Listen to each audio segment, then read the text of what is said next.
Indian army operate చేసే విధానానికి, American army operate చేసే విధానానికి చాలా తేడా ఉంది సార్.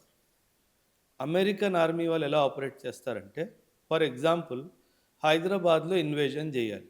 హ్మ్. సో, హైదరాబాద్‌లో బంజారా హిల్స్‌లో ఒక ఆపరేషన్ చేయాలి. అమెరికన్ ఆర్మీ ఏం చేస్తదంటే, బంజారా హిల్స్‌కి దగ్గరలో ఎక్కడైనా వీళ్ళని డ్రాప్ చేస్తది. ఓకే. ఎవరైతే కమాండోస్ ఉంటారో, హ్మ్. హ్మ్. మేబీ 1 కిలోమీటరో, 1 ½ కిలోమీటర్ దూరం డ్రాప్ చేస్తది.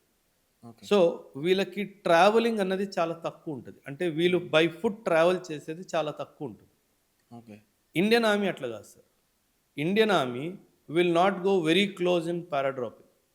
ఓకే. మనం ఒక 20, 30 కిలోమీటర్స్ వెనకేసినా సరే, మన కమాండో ఎళ్లి హీల్ గో బై ఫుట్ మొత్తం బాటిల్ లోడ్‌తో వెళ్తాడు. ఆపరేషన్ చేస్తాడు. మళ్ళీ తిరిగొస్తాడు.